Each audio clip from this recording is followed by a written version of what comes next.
Hello and welcome to my CCNP version 8 Enterprise Core Networking lecture review. My name is Arthur Solomon and I'm going to be providing you lecture material for the ENCOR 350-401 exam. So this is going to be several video lectures covering the individual modules or lessons for the CCNP material. So let's jump in and let's see what we can do. Chapter 27, Virtualization. What is interesting about this chapter is as we're looking at networking, we talk about server virtualization as a way to get a basic level of understanding, and then we move into what's known as the NFV, or Network Function Virtualization, because virtualization is not just about virtual machines, containers, even light virtual switching. We can actually, through virtualized software, build out a pretty advanced infrastructure using just virtualized items. But we have to start with a foundation to be able to build off of. So let's go and jump on in, right on in there. So server virtualization, this is the process of using software to create multiple independent containers, virtual machines, or independent OSs on a physical machine. That's server virtualization. And again, we're going to dive in a little bit deeper into what's a VM, what are the types of VMs, what are the types of hypervisors. We're going to get into that. We're also going to dive into the network function virtualization, NFVs. This is the process of virtualizing specific functions of the network, like switching, firewalls, that are involved with the VMs, so that you can run hardware or software portions of network infrastructure. For example, you can do an IDS or an IPS as a virtual appliance as opposed to a hardware-based appliance. We are going to get into VMs and containers as they do increase the overall efficiency and effectiveness of a server by maximizing resource allocation. Also, if we're working in a data center space and we have limited actual rack space, having a 2U server that is pretty beefed up and allows us to virtualize several machines as opposed to having each individual server hosting just one specific item might be a little bit better. So I'm going to actually draw that example out. So let's say we have a DC, we have a file server, we have a DHCP server, we have a backup DC, we have a DNS server. So here in this example, we have 5 servers. If we follow the traditional server deployment rule, 1 key service per server, that's going to be 5 servers. That means might be 10 U's total. That's a lot of space if you're limited. Or we could have a 2U server that has a little more processing and a little more RAM. So let's break this down a little bit more. So let's say this is 4 CPU and 16 gig of RAM. So the file server is again another 4 CPUs and let's say 2 CPUs, 8 gigs of RAM. Again, the backup is still a 4 CPU and 16 gig of RAM. 16G. DNS will do a 2 CPU and 8 gigs of RAM. So total resources 4, 8, 10. So 16 CPUs, 16, 32, 40, 56, 60, 46, yep. 16, 32 plus 8 is 40, 56 plus 8, yep, 46 gig. I mean, in today's modern day hardware, even a low-level server, we should be able to get, 16 to 32 CPUs, and easily we should be able to get 256 through 512 gigs of memory. So again, in this example, this having 5 separate virtual machines as opposed to individual servers makes the most sense. Again, especially in a data center space where you might be limited on actual storage, actual physical space, or power. I mean, maybe we don't have the appropriate power to run 5 servers. Maybe we only have the amperage to run 2 servers. And again, the 2 servers might be a little bit more beefier, but that gives us the power requirements that we have. So virtualization does address a lot of issues on resource effectiveness. Resource being actual technology resources, processing, compute resources, memory, storage, but it also deals with efficiency, space, power, physical space, things like that. So a virtual machine is a software emulation of a physical machine. So it could be any operating system. Could be Windows 10, could be Windows or Microsoft Server 2019, or Ubuntu or Kali, or whatever the case may be. The software that creates the VMs are going to be more of a hardware abstraction layer that will allow multiple VMs to run on top of it. We call those hypervisors. And there are 2 main types, type 1, type 2. If you've ever used a virtualization platform inside your client operating system, like Windows 10 or whatever you use on your computer as your everyday average OS, you have your operating system and then you stick applications on top of it. That's a type 2 hypervisor. VirtualBox, VMware Player, VMware Fusion, VMware Workstation. All of those go on top of like Windows 10 or Ubuntu. Well, Fusion goes on top of Apple, but I mean, again, whatever main operating system you have. Where a type 1 hypervisor is more of a bare bone OS. So it's very, very small. It doesn't give you a whole lot of interaction with it. And then on top of that, then you can manage your VMs. So that would be a type 1. Again, a type 2, you have your full-fledged operating system like Windows 10. And then you have the VM application. And then on top of that, you have your VMs. So here, with type 2, the VM application actually handles communication back and forth. Type 1 is called bare metal because this small, more embedded operating system allows you to deal more exclusively with the hardware as opposed to having to go through an additional layer of applications. So again, here we have our physical server, our hardware. We have our host operating system, that'd be like our Windows 10.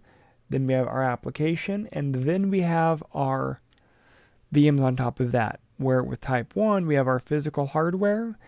We have the miniature OS, and on top of that is our VMs directly.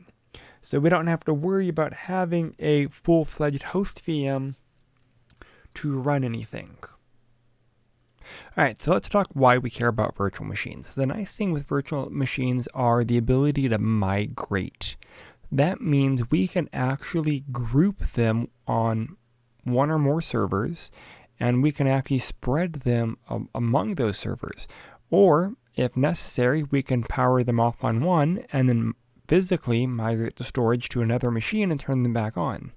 So it really just depends on how we want to build these out. I normally will build this out in such a way where I'll do clusters. So I will do like 2 servers, and then I will do a SAN, centralized storage, and that way the VMs are actually, the computing resources are on each of those machines, and the actual data storage is on this SAN. And that way, if this host goes down, the secondary host can just pick them up and just keep on running. So that allows us to do high availability. Again, I normally use VMware products, so this is called vMotion. There's a lot of other names for it, specifically because this is a pretty common feature in server grade type 1 hypervisors within virtualized platforms. But we have more than just that. We also have containers. Containers actually are pretty interesting themselves. Within virtualization, we have our hypervisors, and then underneath our hypervisor, we have dedicated operating systems. But what happens if we didn't need that? What happens if we just wanted an isolated environment to run an application? So these are all containers. And that means they are all placed on top of an operating system.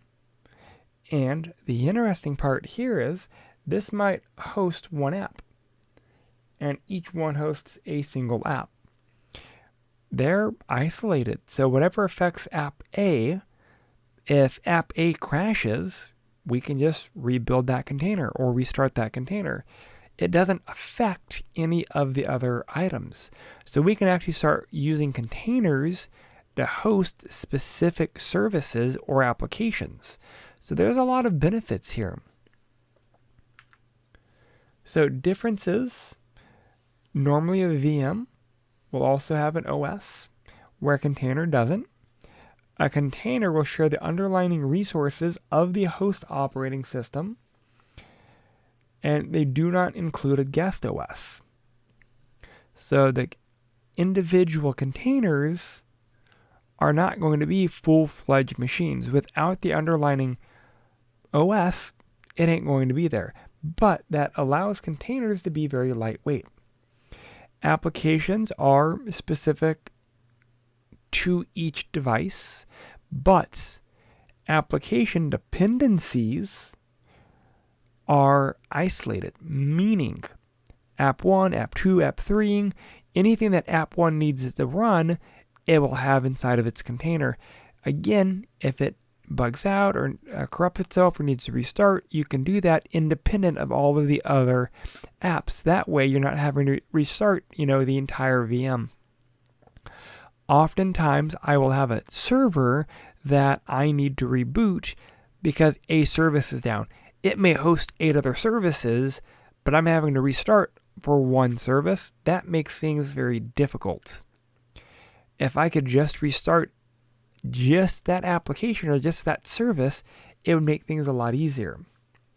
Containers originate from an image, and that image is controlled by a container engine that will include the application code as well as all of its dependencies. And it can be rebuilt pretty quickly. Containers don't try to virtualize a physical server as a VM does. Instead, it only focuses on the application. When a VM starts, the OS needs to load first, and then is treated like a regular machine. Again, operational-wise. That can take a long time. Could take minutes. Containers start fairly quickly. And containers don't need to boot an operating system first because it's using that part from the machine it sits on top of, as well as the container engine. So there's a lot of pros and cons. Containers are smaller, lightweight, but that does require a little bit more specialized type knowledge. So this is all great, but what happens when we're talking about being able to communicate? So a VM having, or a server having multiple VMs on it, how do they actually talk? How do we use our TCP/IP or have them part of the LAN? Well, that's where our virtualized switching comes into play, because inside every Type 1 hypervisor, or even Type 2 hypervisor, we will actually virtualize a virtual switch inside that VM, or inside that hypervisor for the VMs to use.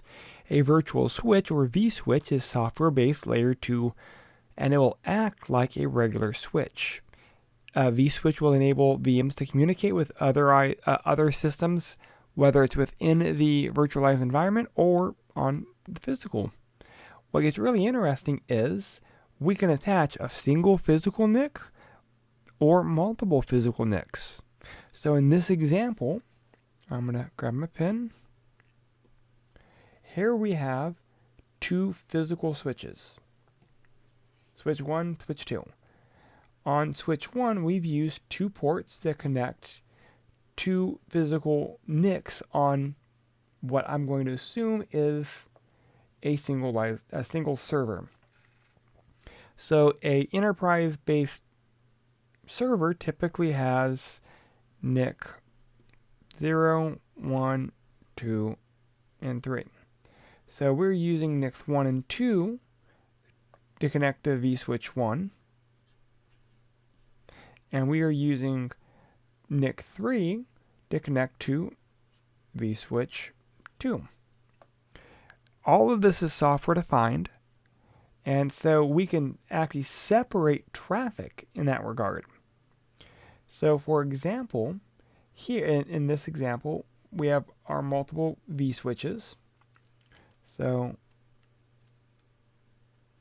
vSwitch 1 and 3. So vSwitch 1, we would actually tell VM 0, your NIC is attached to vSwitch 1, and it literally are checkboxes inside software. And then you would simulate that virtualized switch platform inside your hypervisor. What gets really interesting is you don't have to have virtual switches connected to physical ports. These are going to stay isolated. What gets really interesting is for VM, for example, we can actually have it go through the network, transverse the network, and have this firewall actually process all the traffic as data is going that way. That way, maybe there's a critical application on VM1 that it needs to be behind a firewall. This gives us that ability. And this is going to be a software or OS-based firewall. So I know it says next generation firewall, but that V means it's virtualized. So it could be a virtualized appliance or it could be a virtualized OS. It really just depends. You can have multiple vSwitches, and not all vSwitches are the same. What's interesting is your vSwitch is going to be treated just like a regular switch. You can do private and public VLANing, and you can do a lot more. What gets interesting is on each individual server, we also have the ability to use what's called a distributed switch. So a distributed switch is a lot more than that. One of the downsides of a standard vSwitch is it has to be part of a cluster for virtualized servers, need to be configured individually per host. In my settings, I typically will I use standard switches. I have 3 physical servers, and I configure each of those switches individually. I don't pay for the licensing for distributed virtual switching, so that's why I don't use it. But for some of my larger clients, where their virtualized environment's a little bit more hefty, they use distributed virtual switches because they pay for that license. And instead of having to configure each standard virtual switch by themselves individually, they can use a distributed virtual switch, and that allows centralized management. That allows better migration and better configuration consistency across the board, because you can actually centralize the configuration of all of it. So like VMs, containers rely on virtual switches. In our containers, normally they'll be called a virtual bridge, but again, you can think of it as a virtual switch nonetheless, all for communicating with a node or the outside world.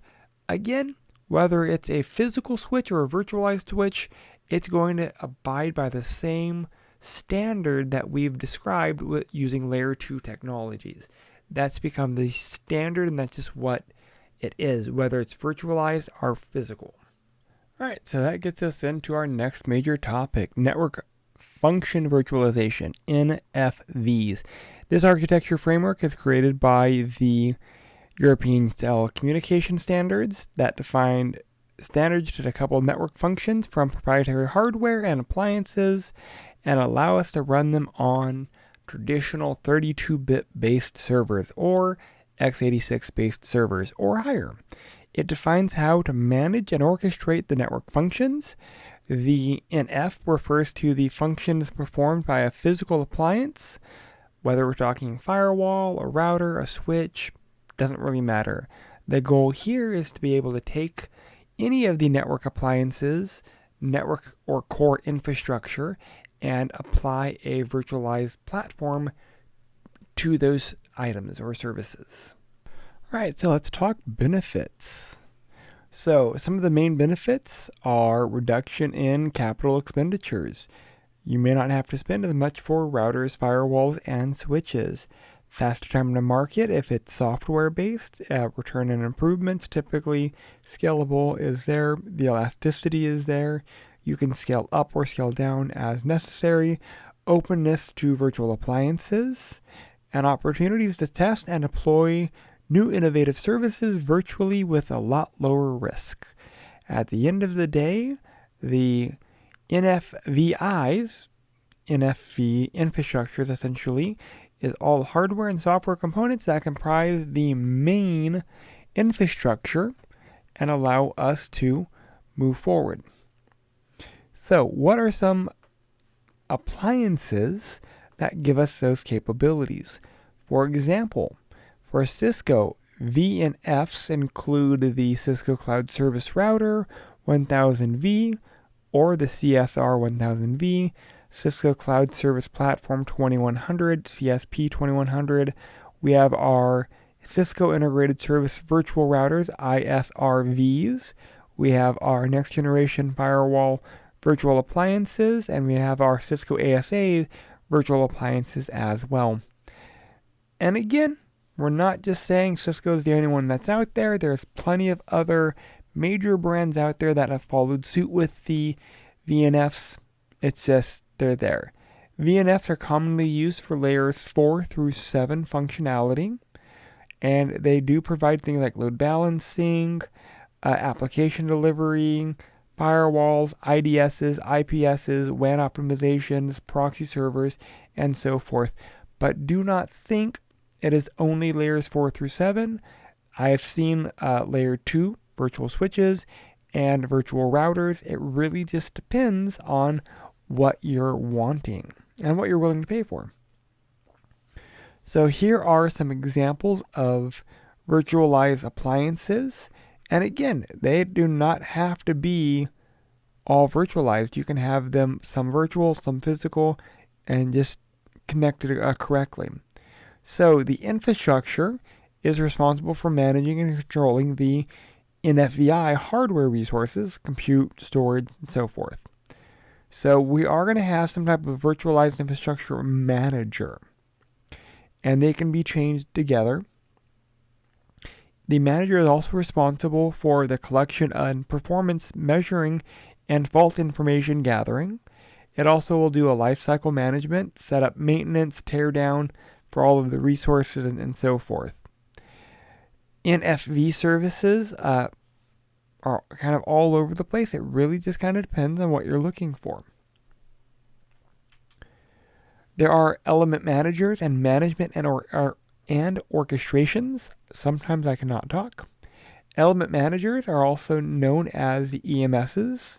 They're responsible for functional management of the virtualized network functions. They perform fault configuration, accounting, performance, security, all those things. So this can also be known as FCAPs, fault configuration, accounting, performance, and security. And that's going to be a subsection of the virtual network functions. A single element manager can manage one or more VNFs, and a EM can also be a VNF itself. The orchestrators is responsible for creating, maintaining, and tearing down the function services. If multiple function services are there as part of the network service, the orchestrator will enable the creation of an end-to-end network service or multiple functions. The function manager will manage the life cycle of more than one or more functions, as well as the FCAPs for the virtual components. The orchestrator and managers together are known as the NFV Management and Orchestration, or MANO, as being able to refer to as our last diagram. Sadly, there are more terms we have to review. We have things like the OSS and BSS, the operational support systems, and this is going to be the platform that operates the service providers and large enterprise networks to support all of their systems. Again, the complexity grows fairly quickly. The OSS can also assist in maintaining network inventory, provisioning services, configuring devices, and resolving network issues.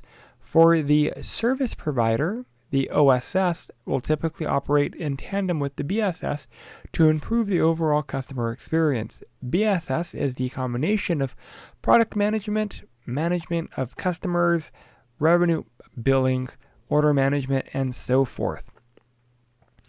Big thing here is that OSS, the operations support system, is there as a centralized system to aid in growth concerns.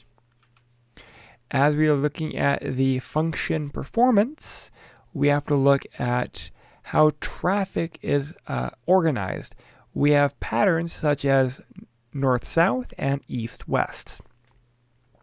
In north-south, traffic will come into the host server through a physical NIC and is sent to a virtual network function, and from there sent back out the physical wire through the physical NIC.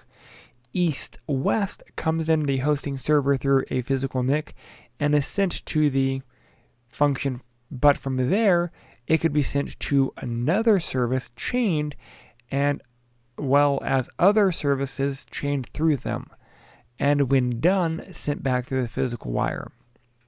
So with north-south, it's sent in, processed, sent out. With east-west, it's sent in, can be sent to other locations, and then when it's done or finished being processed, will actually egress out of the same physical adapter. There are combinations of the two where it can use a north-south traffic pattern for user data and east-west traffic pattern to collect data statistics or logs or things like that. So there are options. Sadly, terminology we can't get away from. We have things pretty common computer-based terminology like input-output, I/O, I/O devices, interrupt requests, device drivers, direct memory access, DMA, kernel, and user space. So input-output, that's the communications between the computing systems, server, and how it communicates inside and outside. Input data is being received, output data is being sent. I/O devices are the peripherals, mouse, keyboard, monitor, NIC. The IRQ are hardware signals sent to the CPU by I/O devices to notify the CPU that data is ready to be transferred. Device drivers are drivers for hardware or software. DMA is memory access methods that allow I/O devices to send and receive data directly to or from main memory, bypassing the processor altogether. Kernel and user space is going to be the core part of the OS, and memory areas where applications and their associated libraries are going to be stored. Kernel, or core, is a program that is central part of the operating system. The user space is where the applications and their associated libraries will reside. This becomes more important as we get into how users interact with those key components, as we are talking about a basic compute resource. What gets really interesting is, now that we understand at least the terminology, in reality I would have done that more in like the server aspect, because we're talking network, and these normally are more associated with virtualization of an OS, but it is what it is. So let's talk about packet flow. So within our physical NIC, let me grab my pen. So within our physical NIC, data comes in. I can draw an arrow. Our physical NIC will take it and will process it accordingly. It should go to main memory. Main memory should be able to process and understand what's going on with it. That's going to be our part of our I/O. Our main memory will then parse it to our physical NIC driver. Again, physical NIC driver. The physical NIC driver will then send it over to the NIC stack. The NIC stack will be using our languages, and then from there using our open virtual switch, layer 2 data.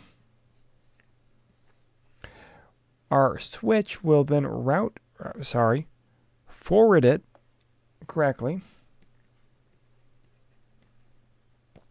because we're talking layer 2. This is all done in the core, and this is going to be to each VM as appropriate. So this is just a single VM, but our OVS is going to connect it to all of the VMs that are associated with that machine. So packet and frames flow from a virtualized system within our virtual switch. If our switch is touching it, it's going to be a frame, because our vSwitches don't process packets. The packet flow steps for packets received is broken up into very high level steps. So it's more than just these 5, but we're just going to give you a quick rundown.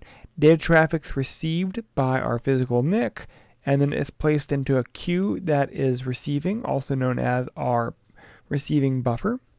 The physical NIC will send a packet and a packet descriptor to the main memory buffer through the DMA. The packet descriptor will include only the memory location and size of the packet or frame. The physical NIC will send an IRQ request to the CPU, letting the CPU know that there is input waiting to be processed. The CPU transfer controls to the PNIC driver, which will service the IRQ, receive the packet, and moves it into the network stack, where it will eventually arrive at a socket and is placed into the receiving buffer. The packet data is copied from the socket receiving buffer to the virtualized switch. The virtualized switch will process the frame and forward it to the VM. I do not like the fact they keep using the word packet when it is clearly going to be a layer 2 data set, which will be a frame, and then again we'll forward, because you forward frames, to the VMs, the intended VM based off of its layer 2 address. This will entail switching the packet between the kernel and user space, again switching frame. The packet will arrive at the virtual NIC of the VM and is placed into the queue for receiving for that virtual NIC. The virtual NIC will send the packet and packet descriptor to virtual memory through the DMA. Virtual NIC will send the IRQ to the virtual processor of that VM. That virtual CPU will transfer control of the VNIC driver, and it'll go back through that stack all the way through until the virtual OS actually takes and then processes that data frame and then does whatever it needs to do. Though this process can actually take a performance hit, so we do also need to be mindful of that as well. So to overcome the performance impact throughput due to the interrupters, the virtual switches have been enhanced with data plane development kits, DPDK libraries. Basically, this entirely section gives us ability to use the user space. The DPDK pull model driver, PMD, in the virtual switches will pull for data that comes into the physical NIC and process it, bypassing the network stack and the need to send the IRQ. To be able to do this, the DPDK PMD will require one or more processing cores dedicated to pulling and handling incoming data. When the packet in the virtual switch is already in the user space, it can also then be switched directly to the appropriate VMF, resulting in better performance gains. So what does that mean in English? Essentially, there are ways to dedicate some of the physical hardware to allow for bypassing of the processor for ingress-based data. We also have the ability to do PCI pass-through, which will allow the functions to have direct access to physical PCI-based devices, which appear and behave as if the physical devices are attached directly to the VNFs. The pass-throughs allow for exclusive one-to-one mapping, bypassing hypervisor, better direct access to I/O resources, reduced utilization for the processor, reducing of latency, and increase of throughput for our I/Os. Basically, this allows us to map some hardware and get better performance based off of our mappings. The downside of this is that the entire physical NIC is dedicated to a single function and cannot be used by other functions. In reality, when we're talking server hardware, servers typically come with 4 NICs or more, and we can always add additional NIC cards that have additional NIC components. When building out servers, I often will have a Dell R730, for example. It has 4 built-in NICs automatically. I add in an additional 2 sets of quad NICs. So I end up with 12 adapters, 12 physical adapters per machine, and that way I can utilize all of the additional ports as necessary. So one-to-one mapping on my physical NICs isn't as necessarily that big of a concern.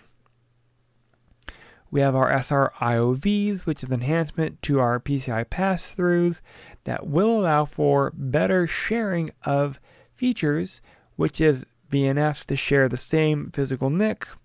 The SR-IOV will emulate multiple PCI Express devices on a single device, such as a physical NIC. This will emulate devices called virtual functions, VFs, and the physical devices are called physical functions, PFs. The virtualized network functions will have direct access to the VFs and the pass-through technologies.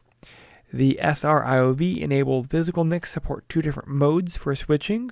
That will be virtual Ethernet bridging, VEBs, and we have our virtual Ethernet port aggregators, our VIPA. The traffic between the VNFs will attach the same physical NIC. That's part of our VEB. When traffic between the virtual network function or features attach to the same physical NIC, but a switch to an external switch is going to be our VIPA. We also, sorry about the acronyms, there are just so many within the later modules within this exam. Cisco also has the ENFVs, and this is based off of the European standard for architecture framework. It reduces the operational complexity of the enterprise branch environment by running required functions as virtual network functions on 32-bit platforms. The Cisco ENFV solutions provide reducing the number of physical devices, that reduces the number of trunks or trunk roles, offer operational simplicity, centralized management through the DNA center, enhancement for network operation flexibility, support for SD-WANs, and third-party support for network functions. So there are benefits there. Part of the solution architecture is looking at the framework, allowing things like nano, network functions, network function virtualization, infrastructure software, and hardware resources all to be kind of managed through the DNA center. The DNA center is more of the enterprise solutions, and it's the main component for all of the main enterprise compute resources within Cisco's architecture for enterprise solution management. Within the management orchestration, the DNA Center will provide centralized policies which enable consistent network policies across the branch offices. These centralized policies are created by building profiles. Multiple network profiles can be created, each specifically designed within whatever requirements that are there and attached to whatever virtual services that are also the need. Once they're created, branch sites are then assigned to the profiles that will match the branch requirements. Profiles will also include things like configuration of the LAN and WAN virtual interfaces, services or network features to be used, such as firewalls or optimizers, based off of whatever requirements, and basic device configuration required for the NFFs, which can be customized using customized configuration templates created through template editor tools, all part of the DNA center of the enterprise solution. And I can honestly say 100% learning this is not as simple as doing a quick chapter read and that's it. There's not enough developed material for the Cisco DNA Center, so I found that downloading, getting a copy, and working through some labs through the DNA Center has been the best way to go about getting a lot better understanding of things like creating the policies, building the profiles, and actually attaching them so that you can kind of see how they operate. I have found that be the best way to really solidify your knowledge on the DNA Center. And that's something that I have found with both CCNA material and the CCNP enterprise material is the DNA Center is a growing area, but it's not one that is readily availably taught and showcased as well as it should be. We have our NFV and applications as part of the DNA Center. Again, VNFs will include our integrated service virtual routers, virtualized ASAs, virtualized next generation firewalls, virtualized web applications, virtualized LAN controllers, and a bunch of third-party Thousand Eyes, Frontier, Palo Alto, Windows servers, and more. You're going to notice that the VNFs are integrated within different operating systems. Again, notice Windows Server. That way, our VNFs have our ability to interact with several items. So, it's not just Cisco, but third parties that are using these NFFs to build a more holistic solution. So here we have our infrastructure software, and again we have our core platform. It will be a Linux based. On top of that we have our virtualization and our virtualized switch, and on top of that we have our different components for our physical devices, health monitoring, orchestrator. All of these allow us to go back and forth between the DNA center, which will handle the management and orchestration. We have, again, our web services, we have our access controls, and we have all of our different interaction. All of this is based on a standard Linux package with additional functions for virtualization to allow for the VNF lifecycle management, monitoring, programmability, and acceleration. This is not going away. It's only growing as you get more specialized. Components are going to be a Linux underlining hardware platform. Our hypervisor that will sit on top of that will be a virtualization based off of our kernel, our KVMs. That will include a quick emulator. On top of that will be paired with our virtual switch.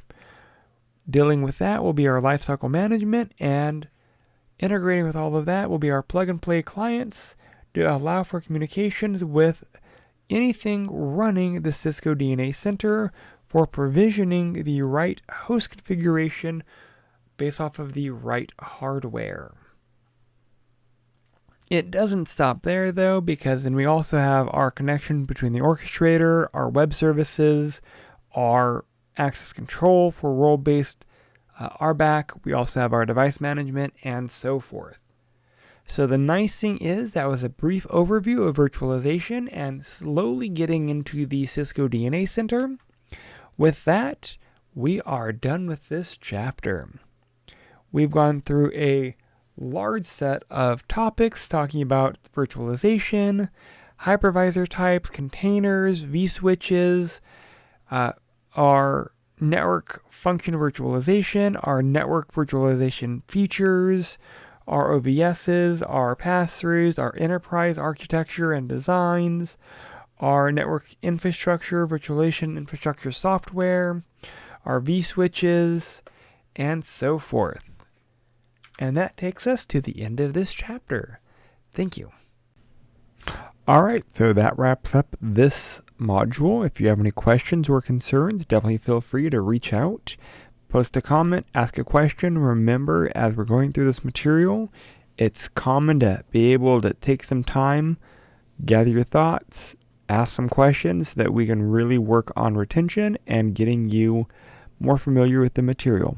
Thank you.